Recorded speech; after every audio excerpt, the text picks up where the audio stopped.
Eu quero conversar com você hoje sobre isso, primeiros passos de uma nova história.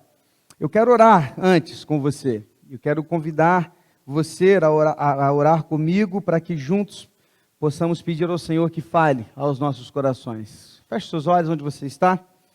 Pai, quero colocar agora diante do Senhor as nossas vidas, mais uma vez. E orando aqui agora, eu quero pedir ao Senhor que fale aos nossos corações através da Tua palavra. Que a gente possa, Deus, crescer, aprender, ser edificado e transformado com esta palavra de motivação, de ânimo para tudo que viremos e experimentaremos daqui em diante. Assim oramos no nome de Jesus. Amém, Senhor. Primeiros passos de uma nova história. Primeira vez que levamos a Lara à praia foi um tanto quanto intrigante, interessante e decepcionante também. Ela simplesmente não colocou o pé na areia, ela estava com medo da areia, não queria encostar naquela areia de jeito nenhum, e ela não queria olhar para o mar, ela não queria chegar perto, e eu tentava levá-la um pouco mais próximo, e ela chorava, e ela ainda de colo, então voltava com a Lara para a cadeirinha de praia, e o máximo que ela fez foi ficar sentada numa cadeirinha de praia, com os pezinhos assim, longe da areia, balançando, aquilo que para nós parecia ser, uau, vai ser o evento do ano, no primeiro momento da praia, e a gente fica tanto quanto, poxa, não foi bem aquilo que a gente imaginava e tal, até porque é coisa nova, e a Lara não esperava por aquilo, algo nunca visto, na vida dela. A gente não esperava qual seria a sua reação, mas a reação inicial dela foi essa. Ela não se adaptou muito no primeiro momento. Depois não, agora ela rola na areia, volta toda, igual uma coxinha já, que é cheia de areia enrolada e tudo, mas depois ela vai se acostumando. Aí no primeiro momento não foi bem exatamente aquilo que a gente imaginava. Primeira vez que Kelly e eu viajamos de avião, foi também interessante, porque, cara, se você já andou, ou ainda não, mas tem expectativa de um dia andar, você sabe que o negócio é meio tenso, no primeiro momento. Você fica, rapaz, e se esse negócio cair, Não tem jeito, já era, acabou. E é interessante entrar num avião, porque toda vez que você entra no avião, você tem certeza da sua salvação. Você pede perdão por todos os pecados. Você vai lembrando de coisas que já fez. Você lembra de tudo, E vai se arrependendo de todas, naquele corredor, assim, até chegar na porta do avião. Você vai se arrependendo de tudo, Parece que é o mais santo da terra entrando dentro do avião. E a gente, pela primeira vez, a Kelly, eu me lembro que ela tomou alguns Dramins, e ela apertava a minha mão assim no momento da decolagem, e ela apertava minha mão e eu lá, cara? Que? Eu sou o cara, macho, Macho alfa do relacionamento, Vaguinho? Chegava, não, eu tô tranquilo, cara. Pra mim tá de boa, esse negócio vai dar tudo certo, Por dentro tava tremendo de medo, mas por fora tava assim, não, vai dar tudo certo, Alguém tinha que dar essa palavra, mas a gente fica preocupado, por quê? Porque é algo novo, a gente não sabia o que ia acontecer. Era uma viagem rápida, foram, se não me engano, 2 horas de viagem, porque a gente foi para a Bolívia nessa primeira vez, que era uma viagem missionária, e a gente foi de avião. Então, assim, ainda mais nessa situação, A gente falou assim, Deus, a gente vai fazer missões. O senhor não vai deixar cair um avião cheio de missionário? Não vai, Não é possível. 40 missionários dentro do avião, o senhor não vai deixar cair. Mas é claro que isso não tem nada a ver, se quisesse cair, ia cair do mesmo jeito. Mas deu tudo certo. Mas aquele primeiro momento é difícil.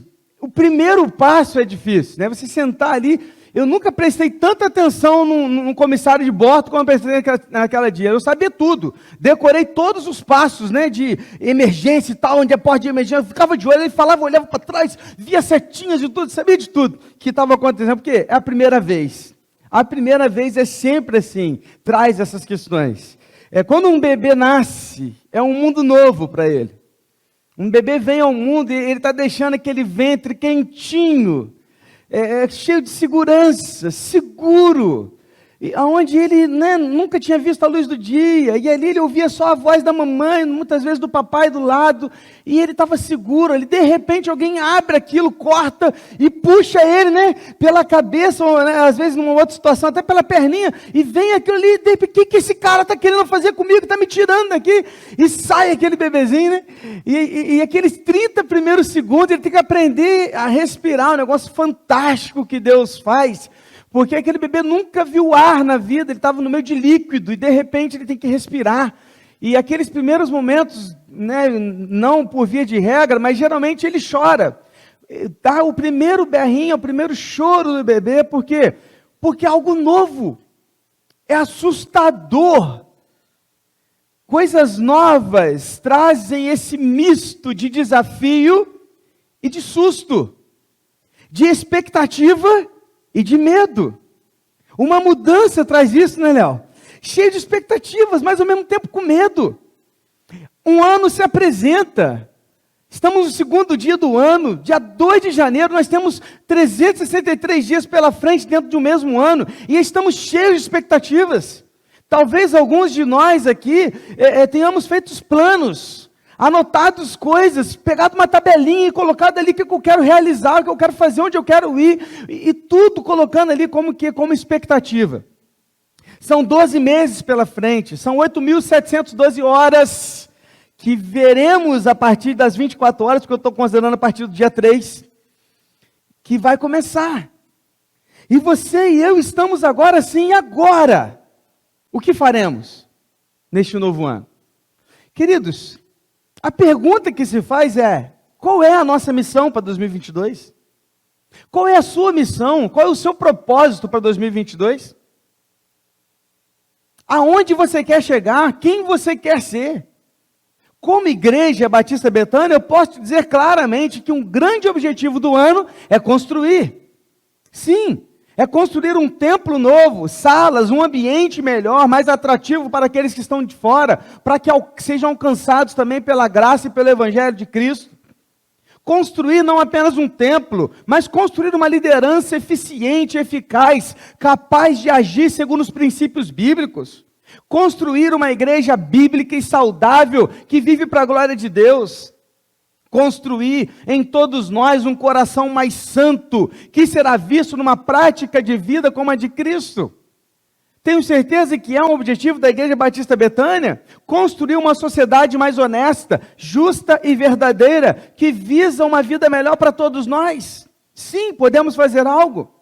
Construir em nossas crianças, juniores, adolescentes e jovens, alicerces e bases bíblicas, as quais eles levarão para toda a vida. Como agora o Alisson está indo e vai poder levar tudo que ele aprendeu daqui agora em diante, para uma situação que é desconhecida para ele.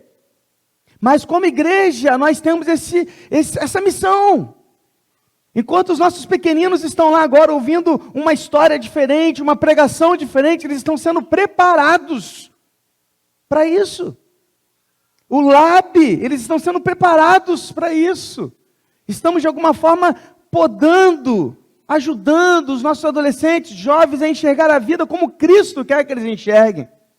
Sim, missão e uma meta da nossa igreja para esse ano é construir.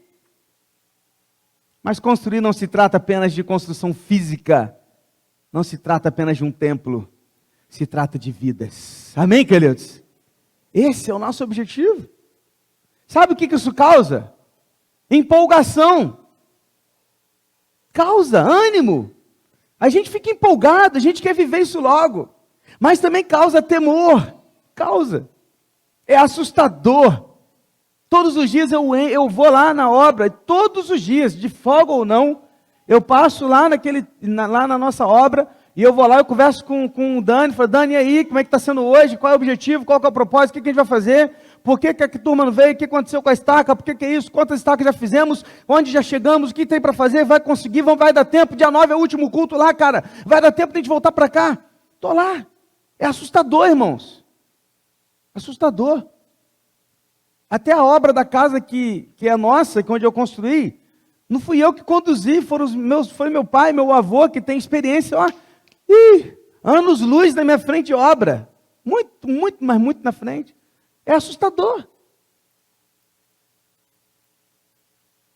Às vezes me faz pensar até que não será possível.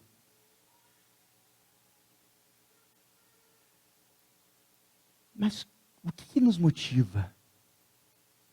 Cara, o que motiva você a olhar para frente, para os novos desafios da sua vida hoje? Eu quero te ajudar hoje a olhar para esses desafios e enfrentá-los à luz da Bíblia. Eu quero hoje ler com você um salmo, porque hoje é culto de louvor e adoração. E o salmo nada mais é que uma música, um cântico de Davi, mais exclusivamente falando do salmo que leremos hoje. E o Salmo 27 vai nos trazer uma palavra de encorajamento, uma palavra de ânimo, de força, não apenas para a missão que IBB tem para esse ano, mas também para a missão da sua vida, para a sua missão particular, para aquilo que você tem para o seu coração, para a sua história. Eu quero convidar você comigo a ler esse salmo, Salmo de número 27. Quero ler com você, Salmo de Davi, onde ele vai dizer assim: o Senhor é a minha luz e a minha salvação, de quem terei medo? O Senhor é a fortaleza da minha vida, a quem temerei? Quando malfeitores me sobrevêm para me destruir, meus opressores e inimigos, eles é que tropeçam e caem. Ainda que um exército se acampe contra mim, não se atemorizará o meu coração, e se estourar contra minha guerra, ainda assim terei confiança. Uma coisa peço ao Senhor e a buscarei, que eu possa morar na casa do Senhor todos os dias da minha vida, para contemplar a beleza do Senhor e meditar no seu templo. Pois no dia da adversidade, Ele me ocultará no seu abrigo, no interior do seu tabernáculo, me acolherá, Ele me porá no alto de uma rocha. Agora será exaltada a minha cabeça acima dos inimigos que me cercam. No seu tabernáculo, oferei sacrifícios de júbilo, cantarei e salmodiarei ao Senhor. Ouve, Senhor, a minha voz, eu clamo. Tem compaixão de mim e responde-me. Ao meu coração me ocorre. Deus falando agora, ó, busquem a minha presença. Buscarei, pois, Senhor, a tua presença, é a resposta de Davi. E ele continua: não me escondas, Senhor, a tua face, não rejeites com ira o teu servo, tu és o meu auxílio, não me deixes nem me abandones, ó Deus da minha salvação, porque se o meu pai e minha mãe me abandonarem, o Senhor me acolherá. Ensina-me, Senhor, o teu caminho e guia-me por vereda plana, por causa dos meus inimigos. Não me entregues à vontade dos meus adversários, pois contra mim se levantam falsas testemunhas e os que só respiram crueldade. Eu creio que verei a bondade do Senhor na terra dos viventes. Espere no Senhor, anime-se e fortifique o seu coração. Espere, pois, no Senhor. Amém, queridos? Amém, queridos? Glória a Deus. De acordo com a tradução da Septuaginta, que é a tradução do hebraico para o grego, o Antigo Testamento todo foi traduzido do hebraico para o grego naquilo que a gente chama de Septuaginta, onde 70 ou 72 anciãos traduziram a Bíblia em 70, 72 dias. E de acordo com essa tradução, este Salmo de Davi foi escrito antes dele se tornar rei. Ou seja, quando Davi escreve o Salmo 27, ele ainda está vivendo a perseguição de Saul contra ele, sendo alguém que está fugindo, correndo, sem saber exatamente o que ele vai viver lá na frente, mesmo já tendo recebido a promessa de Deus de que ele seria o próximo rei. Ou seja, Davi estava diante de um grande desafio, o qual ele ainda não havia alcançado. Guardadas as proporções, isso nos coloca em situações um tanto quanto próximas para poder ler esse salmo. Guardadas as proporções. Davi ia enfrentar um grande desafio de reinar o povo de Deus. Mas ele não havia chegado naquele momento. Ele estava diante de algo novo, desafiador, assustador. Nós também estamos hoje diante de algo novo. Um grande desafio, algo assustador se apresenta hoje para nós, um ano novo. Um ano que ao mesmo tempo está cheio de expectativas, também está cheio de incertezas. E assim como aconteceu na vida de Davi, eu quero convidar você para que juntos a gente possa viver esse salmo, para então encontrar resposta de Deus para esse ânimo e esse renovo nas nossas vidas a partir de agora. Então quero convidar você a comigo perceber como que nós podemos enfrentar a nossa missão, a nossa história, a partir de agora. Primeira coisa, é muito interessante quando a gente lê um salmo, porque quando a gente lê um salmo, a gente não está lendo uma carta. Quando a gente lê, por exemplo, a carta de Paulo aos Colossenses, Efésios e tal, é muito legal porque você está vendo alguém escrever alguma coisa para outra pessoa. Quando você lê os evangelhos, você está vendo que é algo histórico. Alguém está escrevendo a história de Jesus. Mas o salmo não, o salmo é uma música. Às vezes você pega a música, e a música às vezes ela tem algumas frases que elas não estão conectadas, mas elas têm algum sentido para aquele que escreveu. Então quando eu olho para o Salmo 27, eu percebo uma diferença muito clara em dois momentos. O versículo de 1 a 6, ele tem um aspecto diferente do de 7 a 14. Porque os momentos são contrastantes, de emoções diferentes. Alguns estudiosos chegam a dizer até que Davi escreveu o Salmo 27, a primeira parte num momento de vida e a segunda parte em outro momento de vida. Mas outros estudiosos, como Campbell Morgan, por exemplo, ele acredita que, na verdade, há aqui uma oração de oração feita por Davi, em que claramente pode ser visto um momento de petição e depois também de adoração. Alguém que reconhecia em Deus esse encorajamento para o grande desafio que ele tinha pela frente. Salmo 27 pode nos ajudar a enfrentar um ano novo. Salmo 27 pode nos encorajar a enfrentar esse grande desafio. Salmo 27 pode nos trazer algumas respostas hoje para mim e para você. Está comigo? Vamos junto? Então vamos lá. Antes de eu entrar nas respostas, eu vou colocar as questões. 3 questões, geralmente, aparecem nas nossas vidas em se tratando de grandes desafios, de coisas novas. 3. Primeiro, circunstâncias são coisas que a gente não consegue controlar. Ok? Então, primeira coisa, nós não sabemos quais serão as circunstâncias do ano. Quem diria que em 2020 a gente ia entrar numa pandemia? Ninguém poderia dizer. E aconteceu. Então, as circunstâncias, elas fogem das nossas mãos. Uma segunda coisa é o fracasso. Fracassar nos faz ficar muito mal. Vamos falar sério, ninguém gosta de fracassar.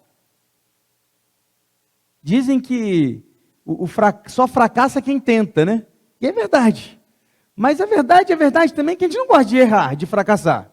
Mas tem que fracassar em alguns momentos, ok. Mas o fracasso às vezes nos faz ficar paralisados. E terceiro, o futuro.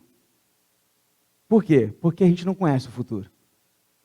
Porque o futuro é algo desconhecido. É algo que a gente não sabe o que vai acontecer. 3 coisas, então, que às vezes nos atrapalham de fazer algumas coisas. Primeiro, circunstâncias. Deixa eu falar um pouquinho delas um por um. Circunstâncias vem do latim, que é formado por 2 palavras, chamado circum, de ao redor, distâncias, a ideia de estar em pé. Ou seja, são coisas que acontecem ao redor de quem está em pé. Ok? Isso é circunstância. Então, circunstâncias só vão acontecer com vivos. Até porque mortos não estão mais em pé. Estão sepultados. Então, se você está passando por circunstâncias adversas na vida, glorifica a Deus, você está respirando. Você está vivo. Então, circunstâncias só pode acontecer a quem está em pé. Circunstâncias geralmente nos paralisam.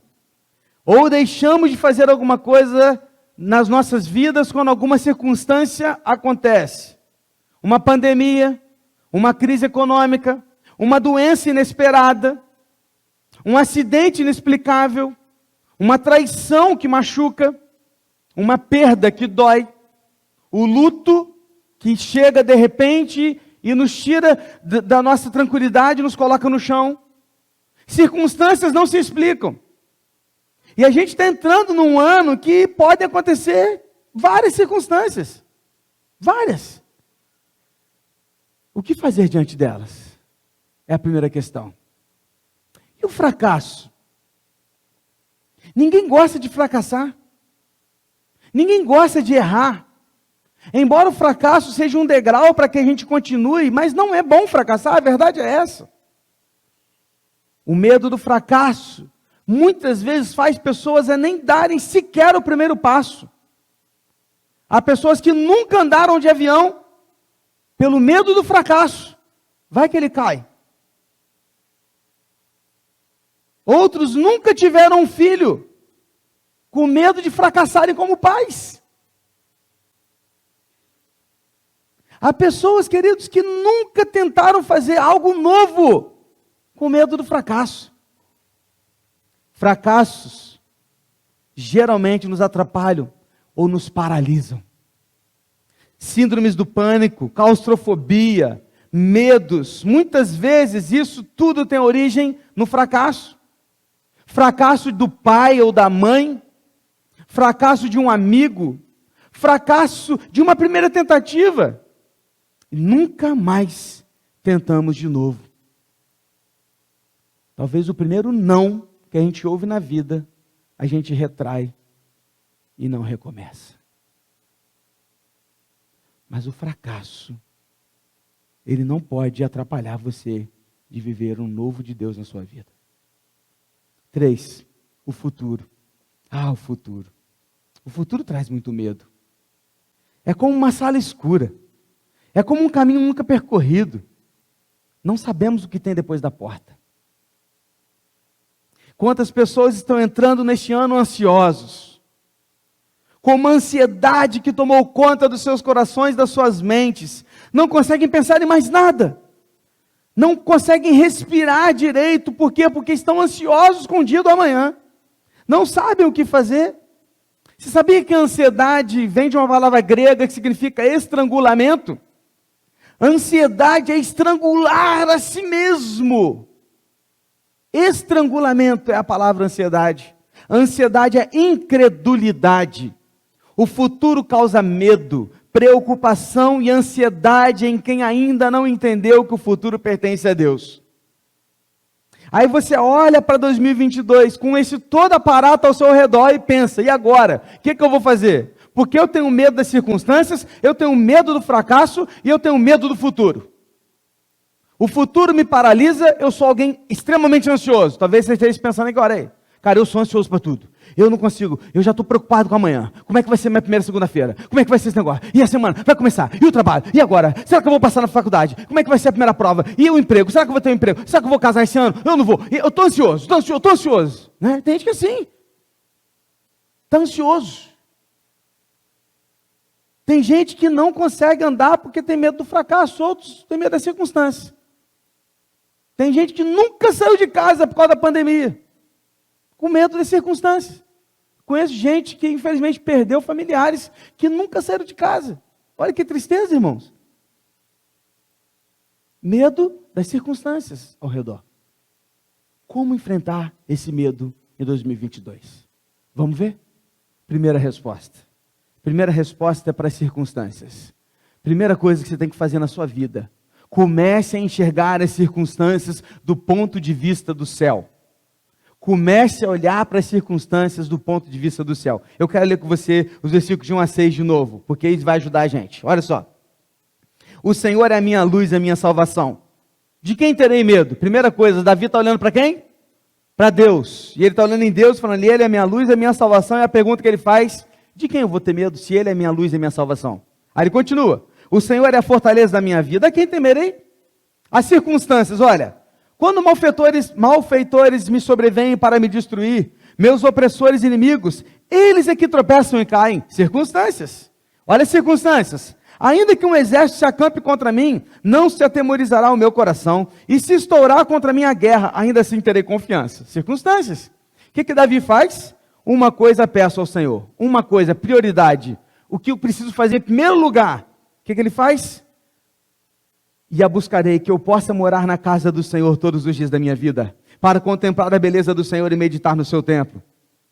As circunstâncias, pois no dia da adversidade ele me ocultará no seu abrigo, no interior do seu tabernáculo me acolherá, ele me porá no alto de uma rocha. Agora será exaltada a minha cabeça acima dos meus inimigos que me cercam. No seu tabernáculo farei sacrifício de júbilo, cantarei e salmodiarei ao Senhor.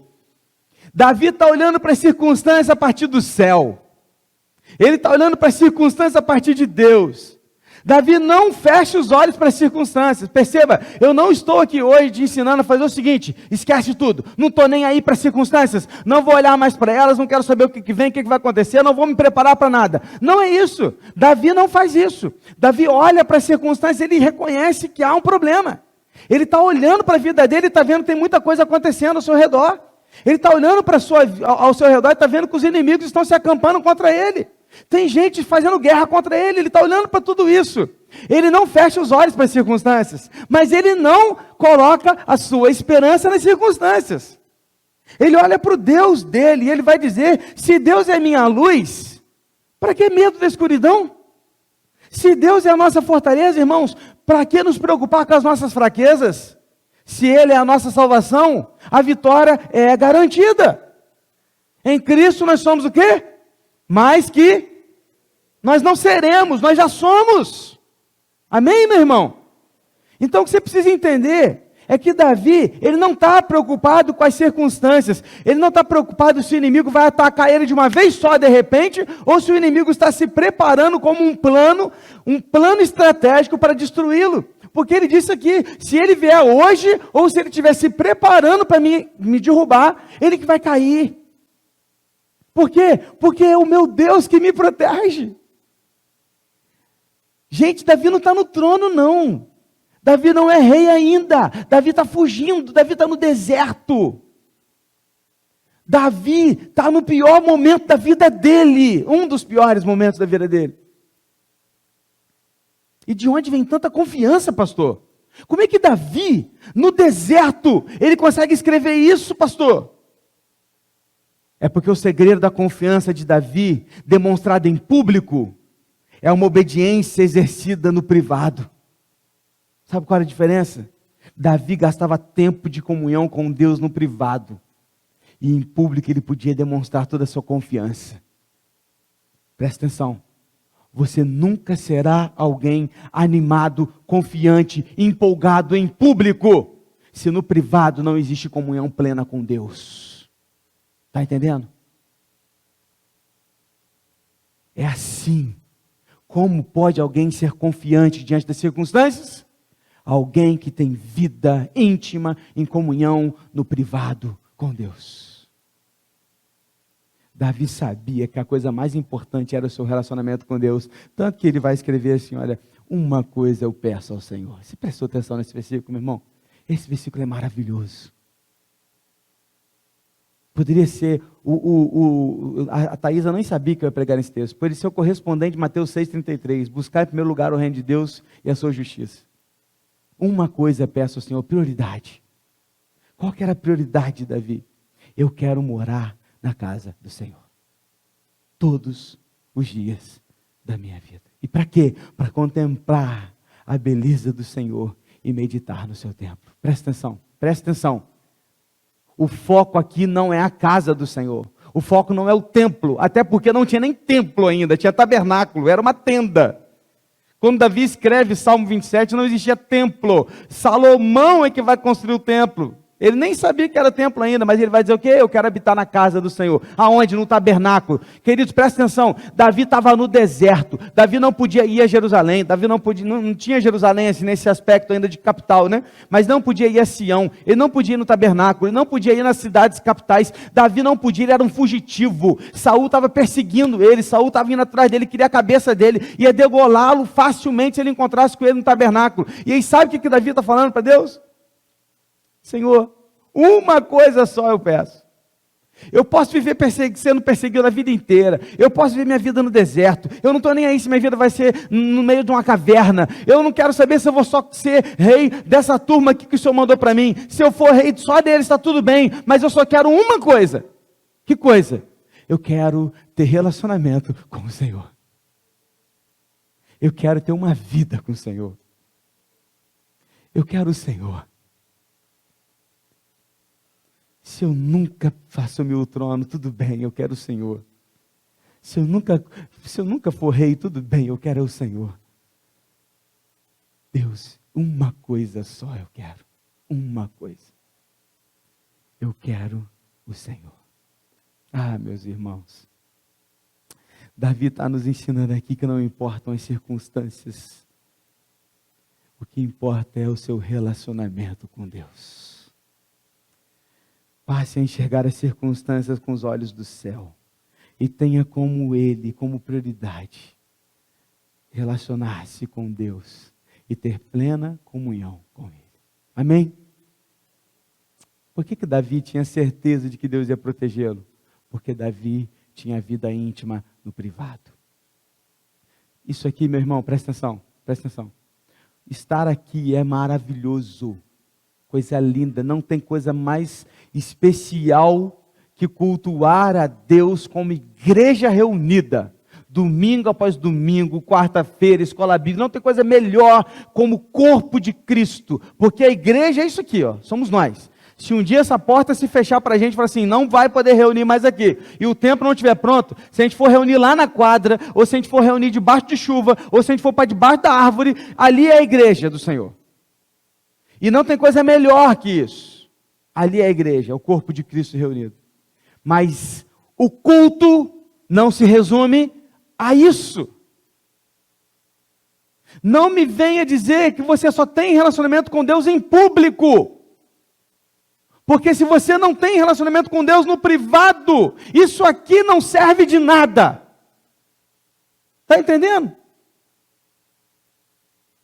Você precisa de vida com Deus. Quando Davi fala uma coisa só, eu peço se eu quero morar na sua casa, ele não está dizendo assim, vou morar na igreja, pastor, então? Tem como fazer um quartinho lá para mim, pastor?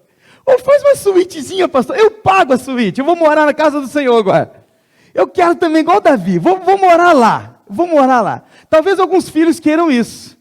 Porque alguns filhos falam, nossa, meu pai é outra pessoa aqui na igreja, né? Nossa, gente, minha mãe é tão legal aqui na igreja, rapaz.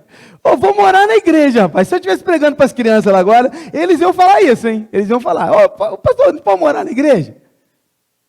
Mas não se trata, querido, do lugar, não é isso. Davi está dizendo aqui, porque o templo aqui, o tabernáculo, representava a presença de Deus. O que ele está dizendo é assim, eu quero estar contigo. Olhe para as circunstâncias da sua vida a partir do céu. E você só vai conseguir olhar para as circunstâncias a partir do céu, quando você tiver vida privada com Deus. Amém? Então, não tem aquelas promessas de ler a Bíblia o ano inteiro, que você começa todo ano e nunca conclui? Não começa então a ler a Bíblia todo ano, fala assim, eu vou ler um capítulo por dia. Beleza. Porque é assim que a gente começa uma dieta, não é assim? Eu vou no médico, a médica fala assim, tem que comer 5 frutos por dia. Eu falei, minha dona, eu não como nenhuma, uma semana, eu vou comer 5 por dia. Posso comer uma de cada vez? Aí eu começo a comer uma por dia. Melhor comer uma por dia e me acostumar com aquela uma do que eu não vou comer 5. Então eu não me frustro, né? Então, meus irmãos, começa assim. Vou começar a ler um capítulo por dia. Beleza, top. Aliás, estamos com projetos aí de lançar isso como igreja para você, para a gente ler junto alguns livros durante o ano. Tenha vida no privado com Deus. Estamos juntos? Amém? Segundo, como que eu enfrento então o fracasso, pastor? Beleza, então para enfrentar as circunstâncias, eu tenho que ter vida no privado com Deus, olhar para as circunstâncias a partir do céu. Beleza, e o fracasso? Versículo de 7 a 10. Ouve o Senhor a minha voz, eu clamo. Tem compaixão de mim e responde-me. Ao meu coração me ocorre, busquem a minha presença. Buscarei, pois, Senhor, a tua presença. Não me esconda, Senhor, a tua face. Não rejeites com ira o teu servo. Tu és o meu auxílio, não me deixes nem me abandones, ó Deus da minha salvação. Porque se o meu pai e minha mãe me abandonarem, o Senhor me acolherá. Presta atenção, você que tem medo do fracasso. No fracasso ou no sucesso, guarda isso. Deus jamais te abandonará. Seja no fracasso ou no sucesso, Deus está contigo. Ele jamais te deixará na mão. Precisamos entender uma sistemática que acontecia aqui no Antigo Testamento para a gente entender esse salmo, esse momento aqui, esse texto. Porque Deus aqui, ele volta a Davi, ele fala, Davi vai buscar o Senhor e fala assim, Senhor, ouve minha voz, eu estou com compaixão, responde-me. E Deus fala com Davi, me busque. Por que Deus fala isso com Davi? Se Davi já tinha intimidade com Deus. Me busque, que sentido é esse? No Antigo Testamento existia um processo de buscar a orientação de Deus, e havia 2 respostas para isso. 2 coisas poderiam acontecer quando alguém, um profeta, um rei, um sacerdote, alguém representando o povo, fosse a Deus pedindo orientação. 2 coisas podiam acontecer. Primeiro, o que acontece no número 6, lá naquilo que a gente chama de bênção araônica. Quando Deus volta, resplandece o seu rosto sobre ele, ele dá a paz. Ou seja, quando eu busco a Deus, ele se volta para mim com o seu rosto, ele está respondendo a minha oração positivamente, me dando auxílio, conforto, e está dizendo que ele vai estar comigo. Mas podia acontecer uma segunda coisa. Deus virar o seu rosto, esconder o rosto daquele que clama. E quando ele vira o rosto, ele está dizendo para ele, eu não tenho prazer naquilo que você faz.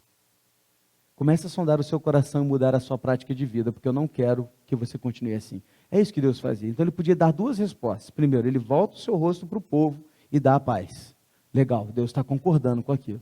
Ou ele podia virar o rosto para o povo e o povo ia sofrer, como sofreu várias e várias vezes nas mãos dos inimigos. Por quê? Porque Deus virou as costas para o seu povo, para que o seu povo pudesse aprender e voltar. Por quê? Porque o fracasso do povo, naquele momento, era a resposta de Deus. Caramba, pastor, você está dizendo então que se eu fracassar, pode ser resposta de Deus? Pode. Não estou dizendo que é sempre, estou dizendo que pode ser. O que eu estou querendo te dizer é o seguinte: fracasso e sucesso não está ligado intimamente àquilo que o mundo diz que é certo e errado, sucesso e fracasso. O que é sucesso para Deus, muitas vezes não é sucesso para o mundo. Você precisa entender isso. Sucesso e fracasso aos olhos de Deus está ligado à sua glória. Está ligado à sua palavra. Está ligado à sua vontade. O que Deus faz? O que Davi pede é, Senhor, seja o meu auxílio e não me abandones, mesmo se eu fracassar. Ele, inclusive, chega a dizer e citar um texto que é: se o meu pai ou minha mãe me abandonarem, o Senhor jamais me abandonará. Os pais de Davi nunca abandonaram Davi, embora tivessem se esquecido dele no momento, mas nunca abandonaram. Não era uma situação que aconteceu com Davi. Aliás, dificilmente um pai ou uma mãe abandona um filho, né? Acontece, infelizmente, mas dificilmente acontece. Ou seja, algo mais difícil de acontecer é um pai ou uma mãe abandonar um filho, mesmo que o filho fracasse. Mas Davi está dizendo o seguinte: ainda que isso aconteça, Deus não me abandona. Ainda que aqueles que estão ao meu redor me abandonem, Deus não me abandona. Sabe por quê? Porque fracassos geram abandonos. Pessoas deixam outras por causa dos seus fracassos. Pessoas deixam outras por causa de um pecado, por causa de uma decepção, por causa de um erro, ou simplesmente pelo fato de não ter mais dinheiro como ele tinha antes, ou não ter uma posição que ele tinha antes. Quer ver? Vou te dar uma parada assim, fácil de dizer. Se como pastor hoje, o pastor Alisson cair, eu te digo facilmente aqui que cerca de 60% a 70% de pessoas aqui vão virar a cara para mim. Pessoas que hoje me olham, dizem que me amam, que estão comigo, me mandaram Feliz Ano Novo, Feliz Natal, mas se eu caio, se eu fracasso, posso te dizer que serão poucos os irmãos que ainda vão olhar nos meus olhos e vão dizer: pastor, estou contigo. Que isso, pastor? Vai fazer igual Pedro não, hein? Nunca te deixarei. Não, para com isso. Estou dizendo fato porque é fato, cara. É fato. Fracassos geram abandonos. Pessoas gostam de seguir pessoas de sucesso. Pessoas não gostam de seguir pessoas que fracassam. Filho pródigo saiu de casa cheio do dinheiro, foi para as festas, fez várias amizades, não fez? Quando acabou o dinheiro, o que aconteceu? Não tinha um do lado dele. Por quê? Porque ele fracassou. Ele não tinha mais o que oferecer. O que Davi está querendo dizer é o seguinte, presta atenção. Davi está dizendo o seguinte: se ele fracassar, e ainda que no fracasso dele, até os pais deles o abandonassem, ele sabia que Deus estaria com ele. Presta atenção, cara. Você é de carne e osso. Você é como eu, porque eu também sou, tá? Às vezes você acha que não, mas pastor também é de carne e osso. Tá? Sangra, dói, tem sentimento, chora. É tudo igual a você, sabia? Tem fome. Ó, quem tem mais fome que você tem, ó. Nós somos de carne e osso, cara. E a gente é suscetível ao erro. Eu posso pisar no seu calo a qualquer momento, sabia disso? Sabia que eu posso errar com você a qualquer hora, cara? Eu posso falhar com você no momento que você mais precisava. Posso. E digo mais, hein? Nesses 10 anos que a gente está junto, já devo ter feito isso algumas vezes com você. Agora, você também é de carne e osso. Não permita que os fracassos da sua vida te paralisem. Se você fracassar, levanta a cabeça. Olha para os céus. Pede a Deus te ajuda. Fala com Ele, Senhor, não me abandone. Continue comigo. Ele vai continuar. Porque Ele te ama. E Ele sabe o que é ser abandonado na hora do fracasso. Porque na cruz, todos os que antes gritavam Hosana, todos que antes gritavam Jesus, estavam gritando crucifica. Ele sabe o que é ser abandonado no fracasso, porque ele não estava fracassando. O fracasso era aos olhos humanos, porque ali era o sucesso. Está entendendo? Duas coisas então, aprenda. Primeiro, às vezes você acha que o seu fracasso é fracasso, mas esse fracasso na sua vida é sucesso aos olhos de Deus. Segundo, às vezes os fracassos que a gente passa são Deus virando as costas para a gente, dizendo assim, ó, não é isso que eu quero, muda. E se for preciso, Ele vai tirar para te ensinar. Sabe por quê? Porque Ele te ama. Amém? Terceira e última palavra de ânimo para você. Estão os versículos de 11 a 14, terminando o Salmo, ele vai dizer assim, ensina-me, Senhor, o teu caminho. Guie-me por vereda plana por causa dos meus inimigos. Não me entregues à vontade dos meus adversários, pois contra mim se levantam falsas testemunhas e os que só respiram crueldade. Eu creio que verei a bondade do Senhor na terra dos viventes. Espere no Senhor. Anime-se e fortifique-se o seu coração. Espere, pois, no Senhor. Terceira e última lição de ânimo para você enfrentar um ano novo, desafios novos, uma nova história, em relação ao futuro, creia no Senhor, espere nele, porque Ele é bom. Olha para a pessoa que está do lado aí, estava com saudade de fazer isso, olha para a pessoa que está do lado aí, fala para ele, creia no Senhor, espere nele, porque Ele é bom. Davi acreditava na bondade de Deus. Não apenas nisso, mas ele acreditava que a bondade do Senhor o perseguiria todos os dias da sua vida, como em Salmo 23:6. E Salmo 27 ele repete, Senhor, a tua bondade, eu creio na tua bondade. Davi não sabia nada sobre o seu futuro. Tudo poderia acontecer. Saul poderia pegá-lo a qualquer instante, ele seria degolado. Mas se ele mantivesse a coragem e colocasse o futuro diante de Deus, ele teria sucesso. Por quê? Porque o futuro está nas mãos de Deus. Ele ainda não era rei, não tinha trono, não tinha palácio. Davi não podia transitar tranquilamente na sua terra. Fugia incansavelmente até morar com o inimigo, ele foi. Se escondia em cavernas, corria para florestas, morava no deserto. Era considerado um marginal, um inimigo. Mesmo assim, ele olhou para o futuro, não desistiu e disse, a tua bondade, Senhor, ela me segue. E eu creio que eu vou ver a tua bondade ainda na terra dos viventes. E ele continua dizendo, e eu espero no Senhor.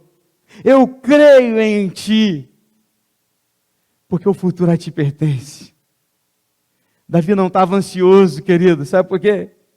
Porque ele confiava plenamente no seu Deus. Como está a sua ansiedade hoje? Davi, olha, mais de 10 anos para Davi assumir o trono. 10 anos esperando o cumprimento da promessa. Mais de 10 anos esperando que as coisas acontecessem. Você está aí, às vezes, talvez há meses esperando. Talvez alguns poucos anos, ou alguns dias, semanas. Esperando alguma coisa acontecer de algo que você pediu a Deus, ou que você espera que aconteça, e você não viu resposta, você está ansioso. E Deus está dizendo assim, ei, calma. Confia em mim. Davi tinha certeza de que Deus era bom. Eu creio que verei a bondade do Senhor na terra dos viventes. E o último versículo diz, espere no Senhor. A palavra para você que é ansioso. Espere no Senhor. Anime-se. Fortifique o seu coração e espere no Senhor. Por quê? Porque a bondade do Senhor será vista na sua vida. Ansiedade é inútil. Por mais ansioso que você esteja, você não pode acrescentar nem um segundo a mais à sua vida. Somos ansiosos porque não confiamos que Deus é suficientemente bom e soberano para cuidar de todas as coisas. A ansiedade não condiz com a vida do cristão. Stuart Hamblen disse, escrevendo um dos seus hinos: não sei o que o futuro colocará em minhas mãos, mas conheço aquele que tem o futuro em suas mãos. Amém, irmãos? Eu não sei o que o futuro tem para mim. Não sei o que o futuro colocará nas minhas mãos. Mas eu tenho certeza de que aquele que eu sirvo tem o futuro nas suas mãos. Está entendendo? Por que entrar 2022 com medo das circunstâncias, do fracasso ou do futuro? Porque Ele é bom e Ele está comigo e com você. Ele não vai me abandonar, não vai te abandonar, nem mesmo quando você fracassar. Se isso acontecer. E o futuro, o seu futuro, pertence a Deus. Feche seus olhos. Qual vai ser, meu irmão? Qual vai ser para 2022? Alguma coisa vai te paralisar?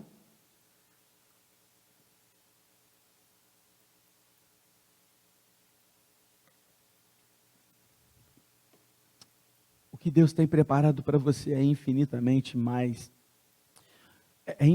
maior do que você pode pensar ou imaginar. Querido, Davi estava pronto, esperando o momento certo, confiante. Nada iria detê-lo. Sabe por quê? Porque ele via as circunstâncias a partir do céu. Porque ele confiava que Deus estaria com ele mesmo quando ele fracassasse. E que o futuro dele estava nas mãos do Senhor. Você tem desafios pela frente? Você está com uma mudança de vida? Você está aí, cara, numa história completamente diferente hoje? Você está começando 2022 assim, cara, cheio de incertezas? Ou então você está aí hoje assim, cheio de expectativa? Sei lá, como é que você está hoje? Ou ansioso?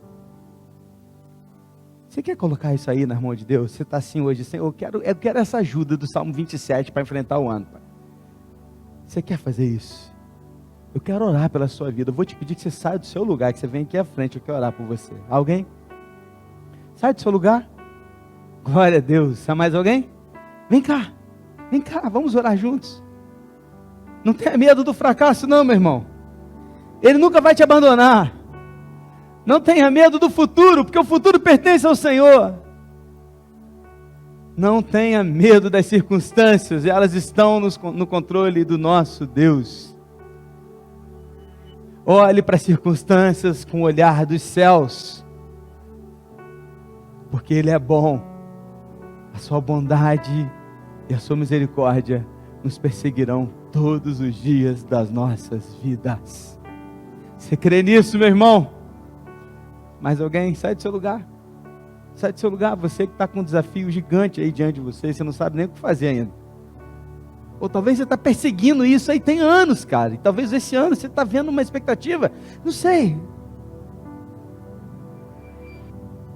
Pela última vez, você quer colocar sua vida agora diante do Senhor, porque você tem algo novo de Deus, você quer experimentar isso com o Senhor, sai do seu lugar e vem aqui, eu quero orar com você, eu quero orar por você, juntos nós vamos orar. Glória a Deus. Há mais alguém? Pela última vez, não vou chamar mais, última vez. Há mais alguém? Só a última chance é essa. Graças a Deus. Feche seus olhos, feche seus olhos. Você está aqui na frente com alguém que você ama, com alguém que é do seu círculo de família, fica com essa pessoa aí, cara. Ora o Senhor, feche seus olhos agora, coloca a sua vida diante do Senhor. Eu estou aqui também, tá? Estou aqui, cara. Estou cheio de medo para 2022. Mas eu quero colocar isso tudo diante do Senhor. Do meu Deus, o Senhor da minha salvação, a quem temerei. uma coisa só eu peço, uma coisa, que eu possa habitar na presença do Senhor todos os dias da minha vida. É isso que você quer? Ora comigo, ora comigo. Você que está sentado, você que está em pé, ora, ora, ora, ora.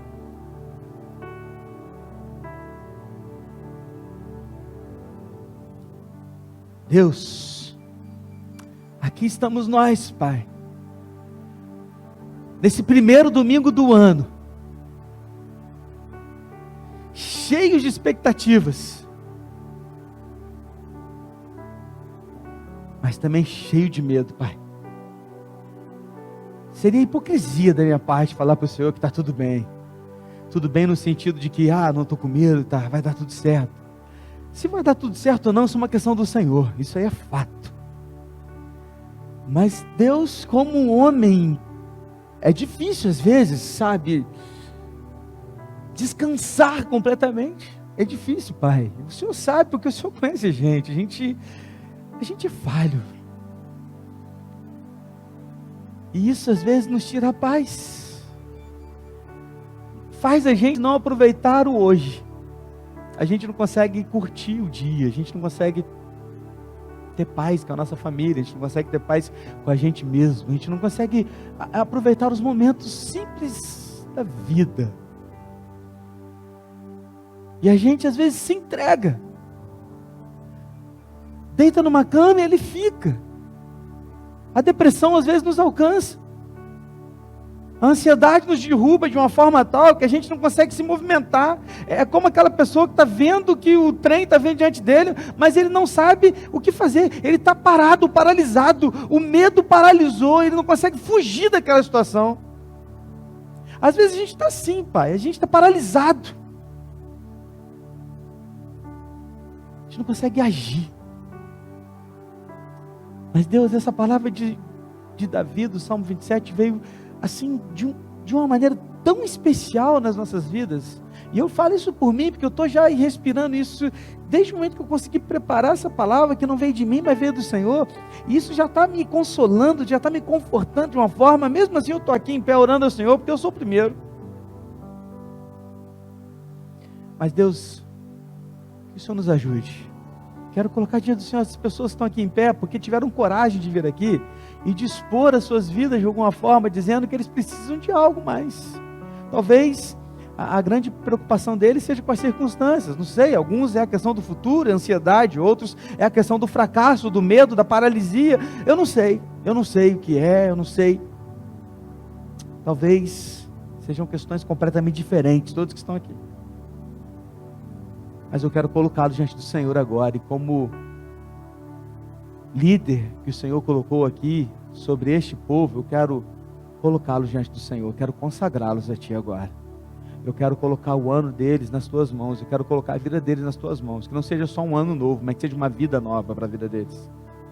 Que o Senhor possa, Deus, trazer respostas, que o Senhor possa trazer paz, que o Senhor possa trazer tranquilidade, que o Senhor possa trazer consolo, que o Senhor nos ajude, que o Senhor os ajude, que o Senhor os fortaleça. Use-os por onde eles passarem, que eles sejam instrumentos em Tuas mãos, sobre as suas famílias, sobre os seus filhos, sobre os seus funcionários, sobre os seus patrões, sobre, enfim, aqueles que trabalham com eles, sobre os seus clientes, enfim, com todos que estiverem com eles. Que eles sejam instrumentos do Senhor, instrumento de paz, instrumento do Teu reino. Renova as nossas vidas, renova as nossas forças, renova-os, fortaleça-os, anime-os e dê a eles da Tua paz. Como o Senhor pediu a Davi, busque a mim. A gente está Te buscando agora, Deus. Da mesma forma nós estamos Te buscando. O que eu quero Te pedir, com toda a humildade do meu coração, o que eu quero Te pedir, Deus, com todo respeito, porque eu não sou ninguém para Te pedir isso, mas eu não peço na minha autoridade, eu peço na autoridade de Jesus Cristo, que o Senhor faça como o Senhor ensinou em Números, capítulo 6, que o Senhor volte o seu rosto sobre eles e lhes dê a paz, que o Senhor resplandeça o seu rosto sobre eles e lhes conceda a graça, que o Senhor lhes dê mais e mais de Ti, Senhor. Em nome de Jesus. Amém, Senhor.